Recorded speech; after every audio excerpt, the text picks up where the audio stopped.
Hello, everyone, and welcome back to Enterprise AI Unlocked, the podcast where we explore how AI is reshaping the modern enterprise, one decision, one workflow, and one agent at a time. I'm your host, Paul Brzozowski, part of the founding team at Olakai, the enterprise AI intelligence platform that helps organizations measure, govern, and scale their AI deployments. Today's guest has spent 45 years studying one question: what determines whether complex systems succeed or fail? And this answer is always the same: the human factor. David Wood is a former Marine Corps officer with a master's in systems engineering who spent 25 years selling enterprise technology. Now, he runs Gladwood LLC, where he helps organizations understand human performance using the Hartman value profile. And he advises companies like Neuroscale AI on AI strategy as well. His perspective: AI is a technology, but AI deployment is a human challenge. Dave, welcome to Enterprise AI Unlocked. Oh, thanks for having me. This is a real joy. I love that we get to talk about things that matter to businesses of all shapes and sizes.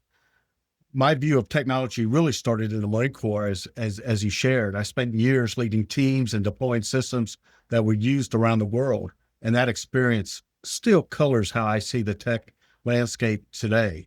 The tools have changed a lot since I was building systems back in the late 70s and 80s, but one thing hasn't changed, and that's the people piece. There's still missions to accomplish and businesses to keep healthy, and none of that works without getting the people side of technology right. I heard you say the people piece of technology never changes. And I think that's going to be the thread through this entire conversation. So, Dave, let's start with the transition. I'm very curious about that. 20 years as a Marine Corps officer, then you move into leadership roles across enterprise technology, sales, and business development functions. What skills from military leadership translated to selling and building technology solutions, and what didn't translate at all? Tell us a little bit about that. That's a great question, Paul. For me, that transition from the Marine Corps into enterprise technology sales never really felt like changing careers. It felt more like just changing uniforms. I came out of the Marines as what we call a Mustang. I started as an enlisted Marine, worked my way up as an NCO, a staff NCO, and then got commissioned as an officer. And for most of that time, I lived in the IT world. My first mainframe was a deployable IBM 360 with 256Ks of RAM, not 256 gigs, 256K. So that alone should tell you how long I've been at this and and how far really the world has come. It's been an incredible journey. For about 20 years as a Marine, my job description was really pretty simple: take care of your Marines, accomplish the mission, and don't confuse the order of those two. So when I moved into enterprise technology sales, business development, running organizations, I realized those same three ideas still mattered. I just swapped camis for suits and conference rooms. The biggest thing that carried over really was the decision making, mission clarity, and trust. So in the Marines, you learn to make decisions with incomplete information, under time pressure, with real consequences. You don't get to sit around or wait for perfect data. You assess, decide, act, and then adjust accordingly. That's exactly what complex enterprise deals feels like: multiple stakeholders, moving requirements, imperfect forecasts. The same assess, decide, act, adjust muscle has served me incredibly well in technology, and now even in the AI space. Mission clarity was another direct carryover. In the military, everything rolls up to the commander's intent, right? What are you really trying to achieve, and what absolutely cannot fail? So when you think in enterprise tech, I refuse to start with features. I start with questions like, what mission are we supporting inside your business? What's really at stake if we get this wrong? If we can't answer that, I'm really not ready to propose anything, especially not AI. By the way, Paul, this happened to me when I sat on the other side of the desk and when vendors would come to me. And I knew that they really didn't have an understanding when they didn't ask me about those type of questions. And then there's that trust. In the core, trust is literally life and death. In enterprise sale, it may not be life or death, but it's careers, it's reputations, it's sometimes the survival of a company. So I've always treated the CIO's or the COO's decision as something that they're putting their name on. That shows up how I communicate risk, how transparent I am about trade-offs, and how disciplined we are about implementation. That's straight from the military. You don't overpromise what your Marines or your civilian counterparts can deliver. Now, there's a few things that did not translate, and I'd have to adjust my expectations around mission and rules of engagement. So in the military, the mission is usually really clear, even if the path to get there is messy. In corporate life, I was surprised how often that mission is fuzzy, different executives with different definitions of success, hidden agendas, and shifted priorities. That forced me to spend more time up front getting alignment and to be the person in the room who says, well, hang on a second, can we slow down and agree on what good really looks like here? Another surprise was how emotional and political a lot of technology decisions are. I expected rational, data-driven choices. What I found was fear, career risk, things like internal rivalries or vendor relationships all played a huge role. That actually made my military instincts around brutal honesty and after-action views even more important. If we can't talk candidly about what's working and what isn't, we're really not ready for sophisticated tools. All of that shapes how I think of enterprise AI today. The military trained me both to be disciplined and skeptical about new capabilities. We love new tools, but we always ask questions like, does this help us accomplish the mission more effectively? And what are the second and third order effects? Who owns it when it fails? I bring that same mindset to AI. I'm not impressed by the shiny demos if there's no clear mission, no ownership, and no plan for how humans stay in the loop. So yeah, the parallels are real. Decision making under pressure, mission clarity, and trust building all carried over directly. Yeah. Well, what I had to relearn was there were levels of influence, less rank and more about the relationship.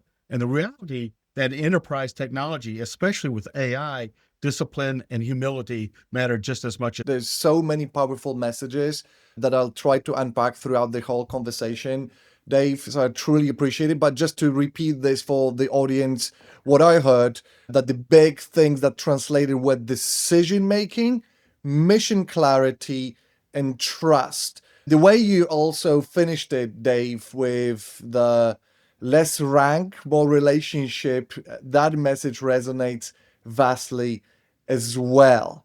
That's a massive shift. I must admit, haven't been in that position myself, obviously, but that is a massive shift. I can only appreciate that this must take a little bit of not only time, but talent, and then as you mentioned, discipline to get there. Dave, you have a master's in systems engineering from Naval Postgraduate School.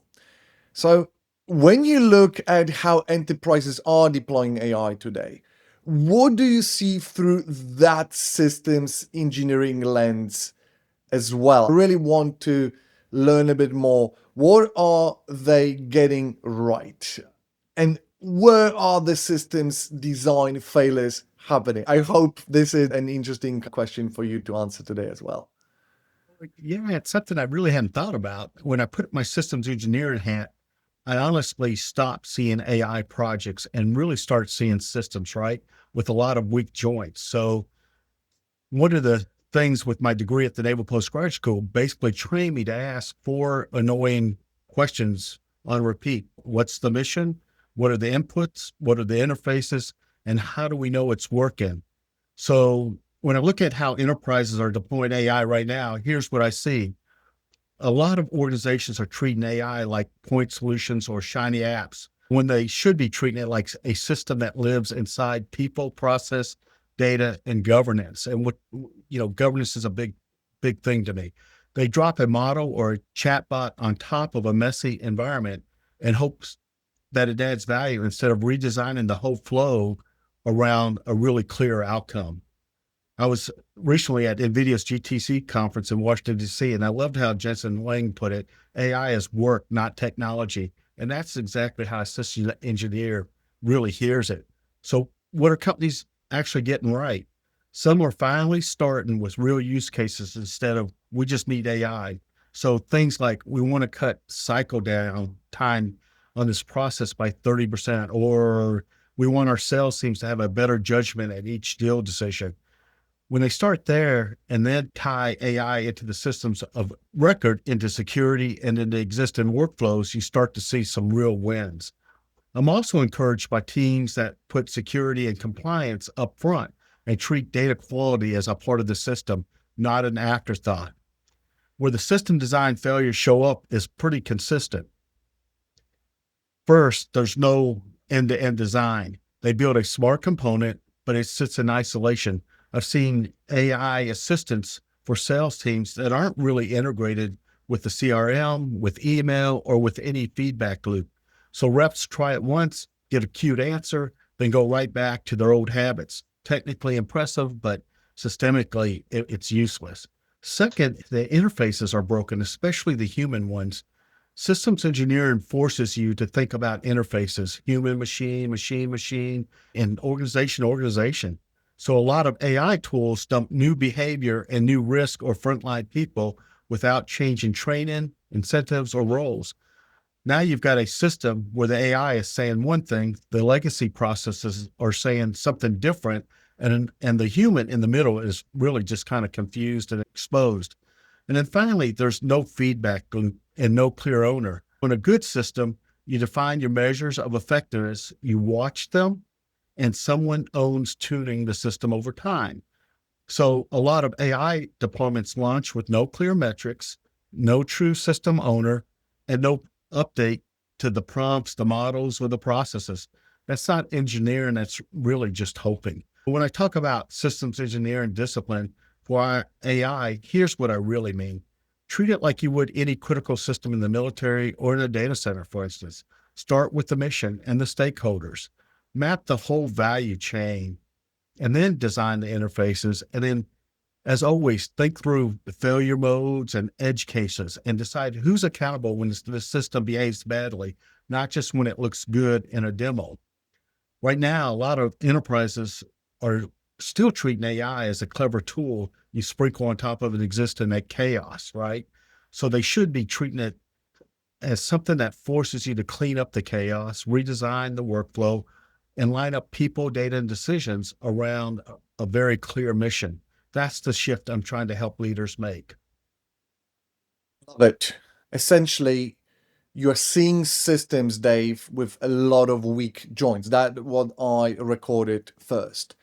Meaning Mhm. enterprises treating AI like a point solution when they should be redesigning the whole flow, like the entire workflow, whatever that Yeah. is, back office operations, whether that is a call center, customer service, customer success space. Mhm. That's the whole workflow that needs to be taken under the Yeah. microscope. And you know what, Mhm. Dave? That's exactly the kind of pattern we need to unpack today. Let's get into our framework questions. I've said that multiple times with the previous guests. This is in episode 4 with you, Dave. But the framework of the podcast mini series that we run is based on 5 questions that we get the unique perspective of our guests. And the first question really is about experimentation to execution. I love that you already gave us a little bit of your perspective on this. But let's double down. Dave, when deploying AI or agents in production, what's been the biggest hurdle in turning early experimentation into measurable success? Oh, that's a great question, Paul. I think the biggest hurdle right now is that most AI work never escapes the what I call the science project phase. You get a great demo, maybe a clever pilot, a couple of excited champions, and then nothing really changes. Nobody does the hard, almost boring work of turning it into, part of how the business actually runs. That's the gap between experimentation and measurable success. So when I look across my career and now in my work advice in companies or AI companies like Neuroscale, I see three big reasons AI stalls in the gap. First, there's no clear mission and metric. Teams start with, we should try AI instead of, we're trying to cut this cycle time down by 30%, or we want to reduce rework by half. If you don't anchor the agent to a specific mission and a number you care about, you can't prove success. The pilot just drifts, gets demoed a few times, and eventually just dies. Second, it's not wired into the system, right? So you've got an agent over here, the real work over there, and no clean integration between them. The agent lives in a separate UI or outside the CRM or outside the ticketing system. So people have to go to the AI instead of the AI showing up where the work already happens. That's where experiments go to die, stuck in the swivel chair gap between the systems. That's one reason I love what Neuroscale AI is doing. Their team actually started with a real world challenge and built AI around a transformation that will actually move the needle for an industry. I was with them in San Diego at a big conference, and we saw a lot of companies that said that they were, quote, AI, but underneath they were basically the same products with a bolt-on interface to ChatGPT or Gemini, which then leads into human trust and behavior, right? AI is very different from rolling out a new CRM field or a new video platform. You're putting a machine inside judgment calls, workflows, and in some cases, people's sense of value. So if leaders don't clearly explain, here's what this agent will do, here's what it will not do, and here's how it will help you, you get a quiet resistance. People nod, they say, yep, it's great. And then they keep doing things the old way. My military background absolutely colors how I think about production readiness. In the Marines, we didn't build a new system just because it looked good in the lab. We asked, can the operator trust it under pressure? Is it integrated with everything else in the stack? And by the way, who owns it? It fails at 2 a.m. in the morning, right? So I bring that same lens to AI. If it's not reliable, integrated, owned, and measurable, it's not production ready. It's still an experiment with really good PR. One example from my time in the Marine Corps, we deliberately pulled civilians into delivery and training the Marines on deployed systems, not just the Marines, which was typical. The reason these civilians were part of it is they were the continuity. Marines deploy, they get moved from bases, but by seeing how systems really were used in the field by that continuity group of people, the civilians, they thought differently before making changes. That same idea applies to AI teams today. Stay close to the people who actually use the system. And that was the whole purpose of bringing the civilians out in the field to see how they were being done. So for me, the real hurdle isn't the model or the tech. It's shifting from, that cool demo thinking to this is now part of how we fight and win. So clear mission, tight integration, and humans who actually trust the use of the system every day. Fabulous. Dave, you know how excited I was preparing for this show today together.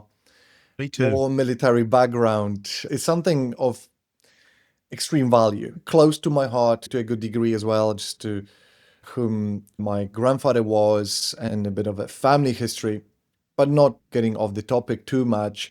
I really want to touch on a few elements that you really highlighted. And I think this is part of the AI Clear playbook that can be translated into many, many missions.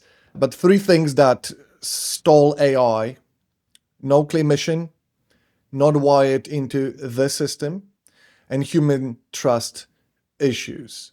That's what I recorded. And that production readiness lens from the Marines, can the operator trust it under pressure?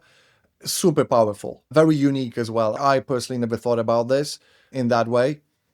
So let's move to the second question that will land a little bit of that thought as well. Dave, if we are trying to prove this is production ready, what metrics actually matter?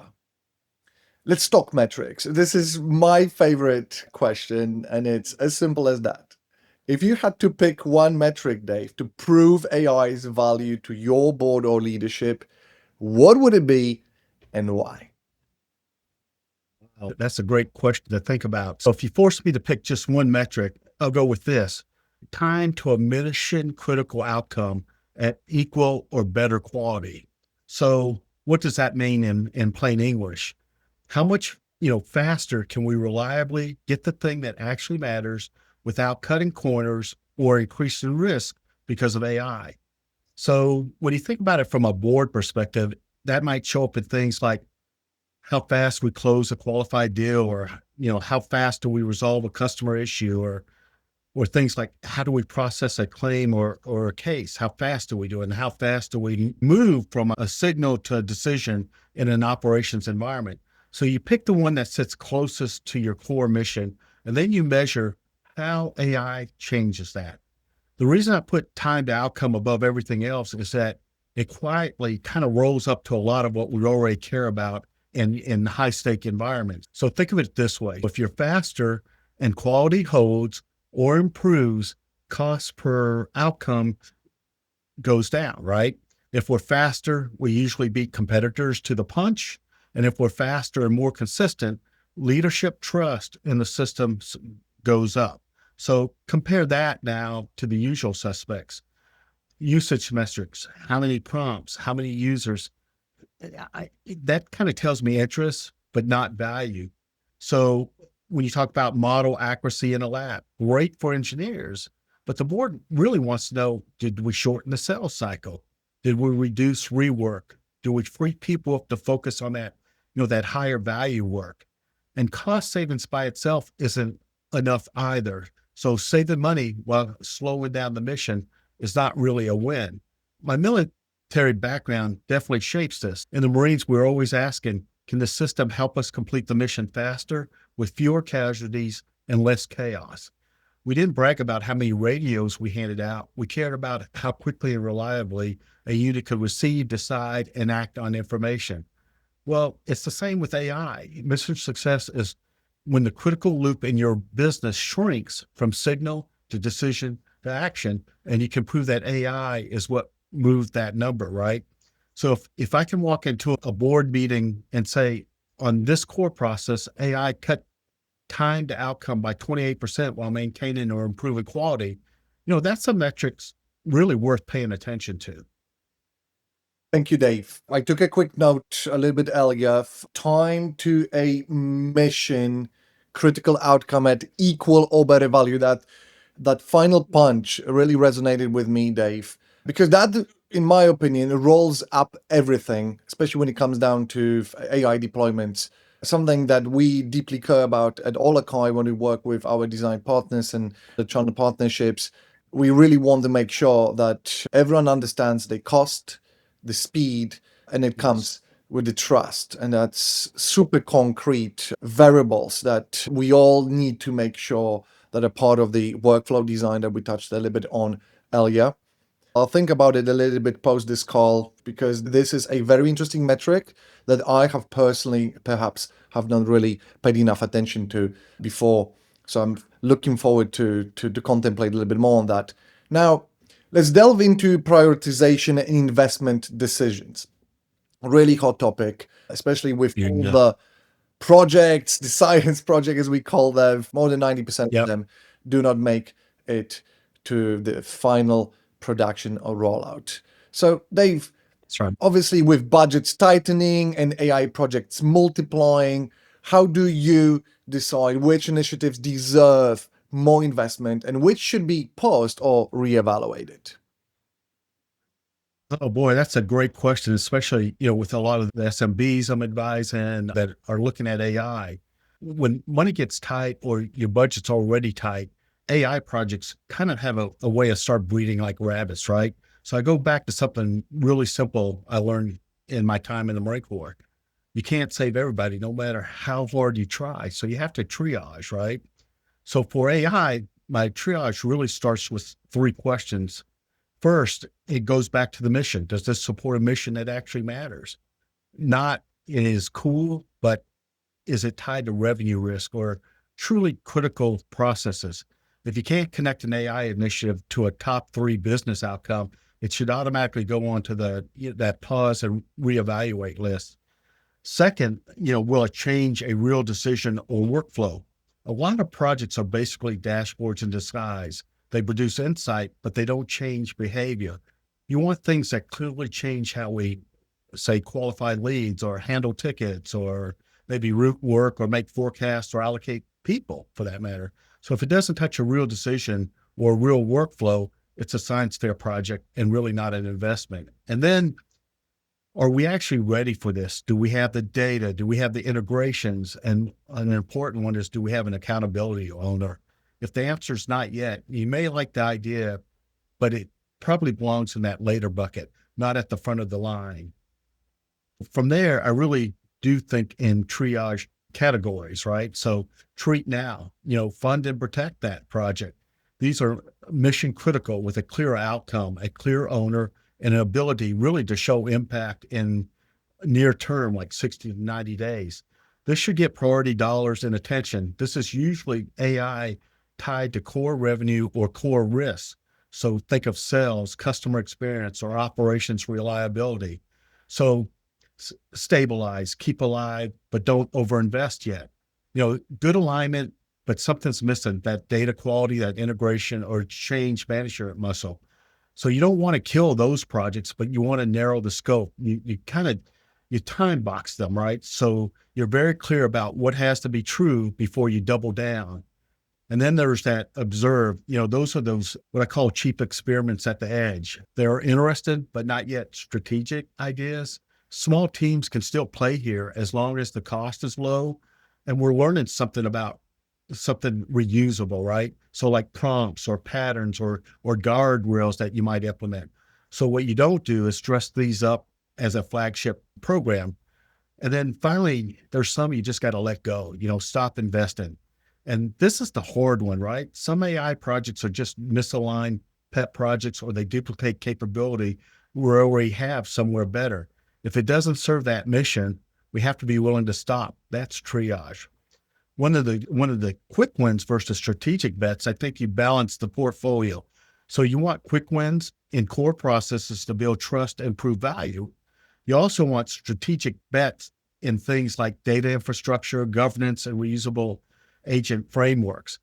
The stuff that doesn't wow people today, but makes everything else easier tomorrow. The filter for me really then is mission and readiness, not that, that hype and novelty. So if an AI initiative is clearly tied to a mission critical outcome, changes a real decision or workflow, and has the conditions to be successful, it earns more investment. If it's vague on mission, fuzzy on ownership, or not wired into the system, that's your signal really to pause, rescope, or gracefully shut it down. I guess that's another ruthlessly practical perspective, Dave. Something very unique.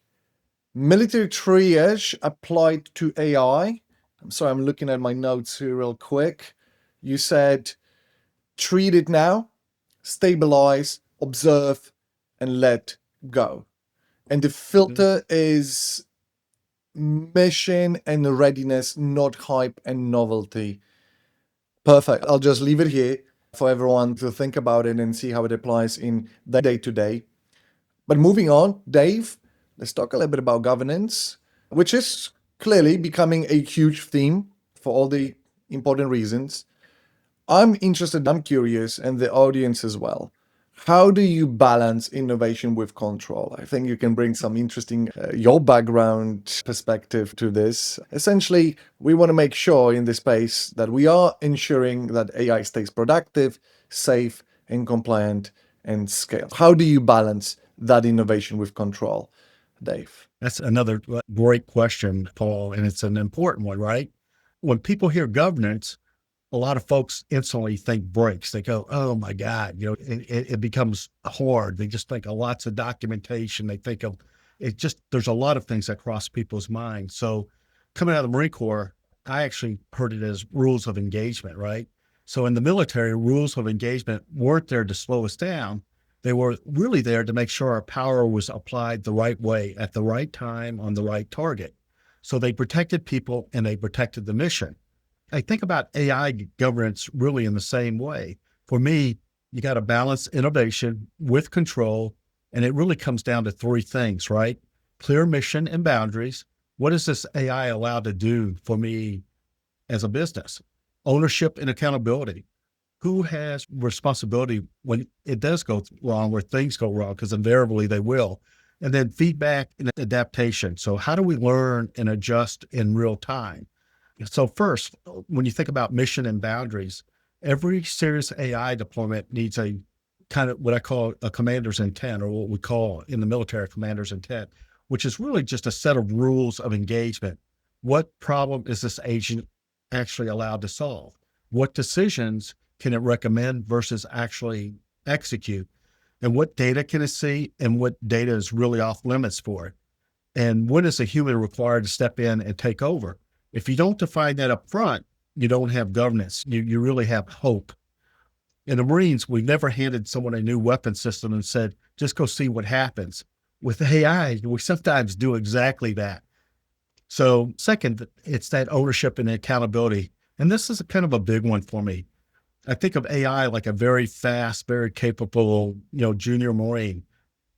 It can help, it can advise, it can even execute some moves, but it's never the commander, right? That decision maker. So who's accountable when AI makes a mistake?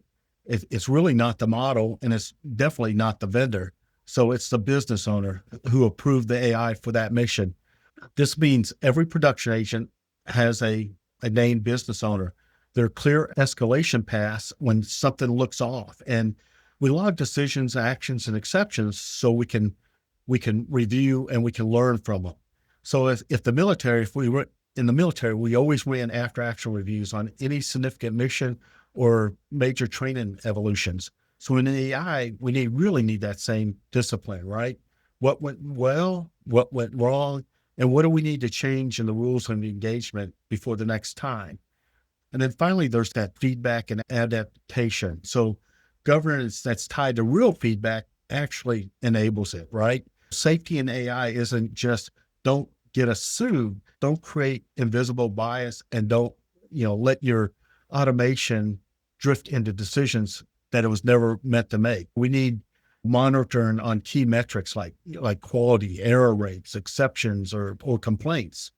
Regular reviews where humans look at AI behavior, and then tune prompts, policies, and access, right? A clear way for frontline people to say, this agent is doing something weird, and having that really taken seriously. That kind of governance doesn't slow innovation. It gives leaders the confidence to scale it because they know there are guardrails, there's logs, and people watching the system. So from my background, the question isn't how little we let AI do so we can stay safe. It's what missions can we safely assign to AI with clear rules of engagement, clear ownership, and a feedback loop that protects both people and the mission. So when you frame governance that way, it stops being the enemy of innovation. It becomes the thing that lets you move faster without losing control. It does indeed. It's actually interesting, Dave, that you brought that analogy to this question. In the previous episode, which was a little bit more focused on the VC PE playbook, I interviewed one of the serial CEOs and operators. I expressed in that show a little bit of my perspective, and I still very much stand by it. The governance is actually all about removing barriers. You use the analogy of brakes. I think it really resonates with me, really similar fashion, because too often we will look at this as a chore. You put it really well, Dave. Let's just not get sued. But at the end of the day, visibility and then control through measurability and ultimately having access to your AI performance for the governance and compliance lens is foundational. So I appreciate that you brought this up because that is something that really resonates with our design partners, and that's what we try to solve for with our partners at Olakai as well. Last question from the framework perspective, and then we'll dive a little bit deeper. I do have a couple of questions for you that I didn't mention before, Dave, so bear with me. But let's talk a little bit about the future outlook and horizon. What is, Dave, that you see enterprise AI creating the most tangible impact over the next 12 months? Tell us a little bit more. What is your prediction? When I think about it, when you look at the last 2 years, we've been at warp speed. I think it still will be that way with the technology coming out. But I also think in the next 12 months, I think the real impact of AI is going to be very tangible and honestly a little boring, but in a good way, right? So it's not sentient AI running the company. It's agents quietly kind of tightening the loops and how work actually gets done in three places. First, in revenue workflows, how do we find, qualify, and close business? In sales, the immediate wins are what agents or where agents sit inside the sales and customer workflows, right? Not off to the side. So think about an agent that, for a salesperson, preps every call with a one page brief pulled from CRM, email, and notes, then suggests a next best actions based on the actual deal patterns, not on generic playbooks, and then auto updates the CRM so reps aren't doing admin at 10 p.m. at night. So none of that sounds futuristic, but if you shorten the cycle and improve win rates even a little, boards feel that in the numbers really quickly. This is really ready right now. It's mostly an integration and change management problem, not a research problem, right? So second, the customer experience and support, faster, smarter resolution. We're moving past the chatbot that can answer frequently asked questions phase. So the next 12 months look more like agents that see the full customer context across systems, that draft resolutions, emails, or next steps that a human can approve in seconds. I use it in my consultant practice for all of these assessments. It literally saves me 15 plus hours a week where it creates the draft emails with the attached assessments before I send them out. It saves a ton of time. And then automatically trigger follow-up tasks and tickets or workflows without a lot of swivel chair work. So for customers, the impact is really simple, right? It's a shorter time to resolution and fewer handoffs. For leaders, it really shows up as a lower cost per case and a higher net promoter score. And if you don't know what NPS is or net promoter score, it's how loyal and enthusiastic your customers actually are. And this is really important to large enterprises. Again, this is deployment work, not someday science, right? And then third is that operations and the middle office, turning the tribal knowledge into repeatable playbooks. It just feels familiar to me from the military world, right? So every company has that person who knows how things really work. In the military, it was that gunny or that warrant officer, right?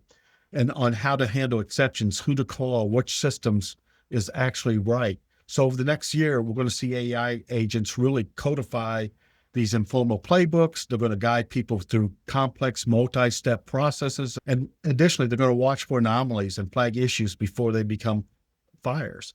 It's not glamorous, but it's where a lot of money and risk live. Logistics, finance ops, manufacturing, compliance. On the augmentation versus autonomy question, I think the big leap in the next 12 months is really from a cute assistant to a reliable coworker, right? So most of the impact will still be human in the loop, but with agents doing 60 to 80% of the work, drafting, checking, routing things, nudging us while humans decide and approve. To move closer, three things have to be true. The mission is really clear and narrow. The data and integrations are stable, and someone owns the system and is really watching the outputs. That's my old military lens again. You don't send a new system out on its own until you've seen it perform under supervision and real conditions. My prediction is not AI replaces whole departments in the next 12 months, but my prediction is that companies who get disciplined about embedding agents into specific revenue and operation workflows are going to look meaningfully at faster, leaning, and more resilient a year from now. And that's going to feel a lot less like a lab experiment and a lot more like a real competitive advantage. Wonderful. Here's my take. This is my quick reaction. The real impact over the next 12 months is going to be more tangible and a little boring, but in a good way, Dave. Agents quietly tightening the loops in revenue workflows, customer experience, and operations. And the big leap is from, I love that statement you just made. It's a statement in my head. From cute assistant to reliable worker. Wonderful. I'll just leave it here for everyone. Comment below. Let us know if this is your prediction as well. Are we moving from cute assistants to reliable co-workers? And which one is of your preference, by the way? Well, you think about it, it makes your employees much more productive, right? They can focus on the real things that need to be done and let that coworker, that agent really help either prepare or just let you focus on the things that really help a company out.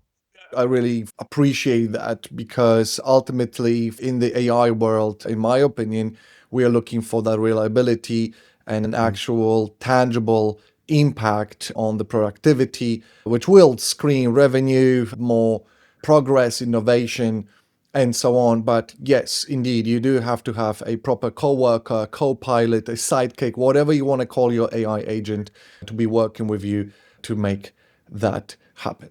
But Dave, actually, I had prepared a couple of extra questions, and I really want to keep this a little bit spontaneous. So I wanted to Looking dig forward to it. deeper into something you keep referencing, right? And I hope you will enjoy this question.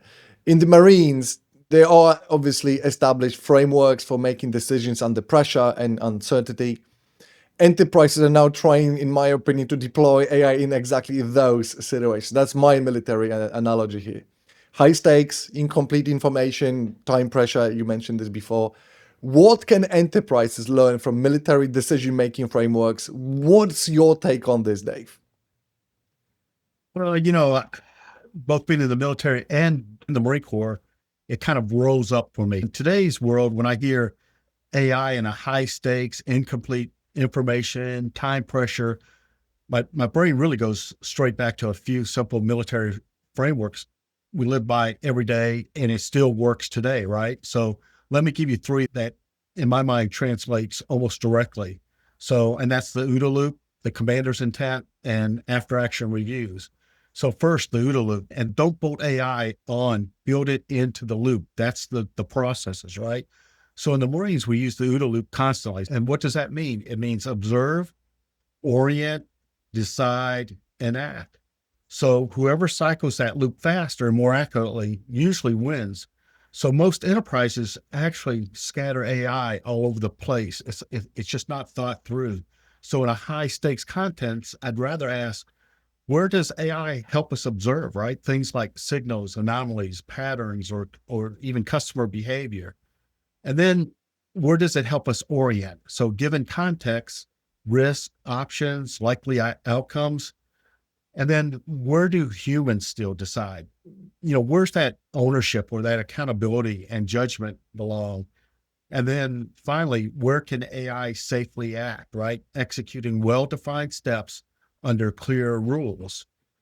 So to take a concrete example in a risk or operations environment, we want to observe agents, watch transactions, tickets, or telemetry in real time, then orient, right? They cluster those anomalies, rank them by risk, and then they surface, those likely root causes.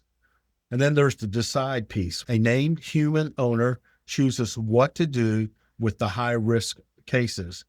And then finally, act. For low risk, well understood patterns, the agent runs the playbook automatically. So really, instead of asking where can we use AI, the better question is where in our OODA loop should AI live? So if you don't know your loop, what you're trying to do, you're not ready to deploy AI in a high stake situation. You'll just speed up, the confusion.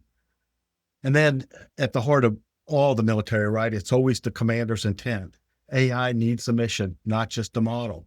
For the Marines, commander's intent was everything. What are we trying to accomplish? What absolutely cannot fail, and under what constraints? So once that was clear, units had room to adapt on the ground.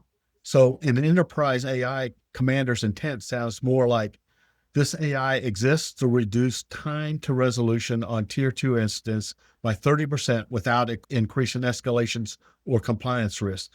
Another example might be this agent exists to improve sales forecast accuracy on deals over 500K, not to spray recommendations at everything that moves. So with that being said, without that level of intent, AI teams end up chasing novelty instead of mission. So with it, You can let product, data, ops teams experiment inside clear boundaries because everyone knows what the mission success actually looks like. So, yeah, enterprises need commanders' intent before they deploy AI seriously. Otherwise, you get clever tools with no real, what I call operational purpose. And then finally, there's those after action reviews, governance as a habit, not a document. That was, we touched on that a little bit. So in the Marines, every significant mission or major training event ended the same way. What was supposed to happen? What actually happened? Why was there a gap based on the training or the mission? And then what will we do the same or differently next time? Well, when you think about it, the rhythm is really exactly the same what's missing in a lot of AI deployments. For high stakes AI, I'd bake after action reviews into the operating models. Regular reviews of AI assisted decisions in critical areas, approvals, risk calls, escalations. Look at both the wins and the failures and tune prompts or data thresholds and rules. And then finally, capture lessons in plain language that the product and business owners can really act on. So that's how you just move from we hope that this is going to work to we know where it helps, we know where it hurts, and how to adjust based on that. So if I boil it down, OODA gives you the loop, commander's intent really gives you the aim, and then the after action reviews really give you the learning. So enterprises that apply these 3 military habits to AI will move faster and safer in high stakes environments. Everyone else is just throwing smart tools at chaotic systems and calling it innovation. You could be doing something very different. Dave, again, extremely unique approach here. I want to actually rewind a little bit. 3 frameworks that translate directly: OODA loop, commander's intent, and after action reviews. Yes. Where OODA gives you the loop, commander's intent gives you the aim, and after action reviews give you the learning. I guess that's a complete operating system for AI deployment if you really think about it. And again, I love that At a high level, right? Indeed. And I guess, in my opinion, it also leads me to a question which I've been thinking about since we started. In military operations, there are clear rules about when humans must make decisions and when automated systems can act, especially in the modern world. In enterprise Right. AI, those rules are often fuzzy, and I think there's a bit of a disconnect. So, based on your experience in both worlds, how do you think about when AI should have decision-making authority versus when it should just advise us? Yeah, that's another great question. We kind of talked a little bit about it in some different ways. I think that I tend to think about AI in the same way I think about young Marines and weapon systems in the Marine Corps. So it can assist, it can sometimes execute, but it should never be confused with the commander. So for me, that line between AI having authority versus just advising comes down to really 4 questions, right? So what's the risk if it's wrong? How reversible is that decision? How clear are the rules? And then at the end of the day, who's accountable when it fails? If I can't answer those cleanly, AI stays firmly in that what I call an advisor mode. When we talk about risk and impact, how bad is it if this thing goes sideways? In the military, we don't let automation make decisions that could, cause strategic damage or loss of life unless there were very tight constraints and human oversight. So translate that to the enterprise. Think low impact, low risk, high frequency, things like routing tickets or suggestion email drafts or prioritizing leads and summarizing calls. I'm comfortable letting AI act within clear guardrails here because mistakes are cheap and they're really fixable. For high impact and high risk, where your reputation or legal exposures at risk, things like credit decisions or regulatory disclosures or think safety critical actions or anything that might affect someone's livelihood, like hiring, firing, promotions. In those areas, AI should advise and not decide. It can surface patterns, or flag anomalies and propose options, but a human sign off is really needed. A very concrete no go for me is I would not give AI final authority to reject for instance, job candidates or terminate employees. That's an example. It can help structure the interviews. It can highlight potential concerns. It can act like a second set of eyes. But the decision to fire a human responsibly, that's about dignity, it's judgment and accountability, not just, pattern recognition, which then dives into reversibility. Can we unwind this if something goes wrong? So another principle from the military, you can delegate more authority when the decision is easy to reverse and easy to detect if it goes wrong. So that's how we push authority down. In AI, if an agent is tweaking copy on a landing page and we're watching the metrics, that's reversible, right? Let it run within its constraints. But if it's auto approving $1 million contract with hidden legal landmines, well, that's not easily reversible. The humans stay in the loop. So a simple rule that I use is the less reversible decision, the more human it needs. And then that, which moves us into the clarity of the rules, right? Is this mostly judgment or is it mostly policy? AI does much better when the rules are clear. I'm more comfortable giving AI authority in what we would call well-defined workflows. So if these 5 conditions are true, move this to tier 2 and notify X, for example, or structured decisions with clear thresholds. If the risk score is below Y and amount is below Z, then maybe auto improve. I'm not really comfortable when the decision is really more about nuances, ethics, or some sort of relational context. The right answer really depends on reading the room, knowing a customer personally, or understanding politics on the ground. That's where an AI stays as an advisor. So here's what I see. Here's what I'd recommend. And a human leader really weighs in on that context. And then finally, there's that accountability. Who owns this when it fails? And for me, this is a non-negotiable. AI can act, but it can never really be accountable. Only people and organizations can be accountable. When something looks off, if no one's willing to put their name on it, that system is not really ready for authority. It can advise, but it doesn't really get the keys, right? So I boil it down to one principle. AI earns authority only where risk is low, decisions are reversible, and the rules are clear, and a human owner is still clearly accountable. Everywhere else, AI should just be a powerful advisor, not the decision maker. That's fundamentally about trust. It's about risk and responsibility. So in the Marines, we're very careful about who we gave authority to and under what conditions. I think enterprises should be at least that careful with AI. Thank you, Dave. Again, a very rich answer with a lot of value points. I love also how at the end you've boiled this down to your principle, and it's fantastic. What I heard was 4 questions that determine when AI should have authority. What's the risk if it's wrong? How reversible is the decision itself? How clear are the rules? And who is accountable when it fails? And I guess the principle is that AI can act, but it can never be accountable. You've mentioned this a few times. I love that perspective, Dave. And that means that only people and organizations can be accountable. At the end of the day, we deploy AI and we are responsible for it. I trust that this is a perfect place to land this conversation.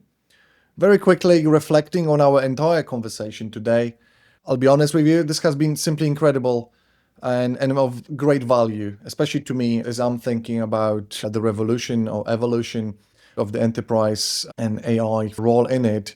But I think my biggest takeaway, Dave, is this. We are deploying AI as if it's just another technology upgrade. Implement the tool, train the users, measure the results, but also you're suggesting we need to think about it as a systems challenge that requires military grade discipline, systems engineering rigor, and deep understanding of human performance. You've given us frameworks that work in high stakes environments, whether that's military operations or enterprise deployments where failure has real consequences. The systems thinking approach, the decision making frameworks, the rules of engagement for when AI should and shouldn't have authority. And These aren't theoretical concepts, they are practical tools.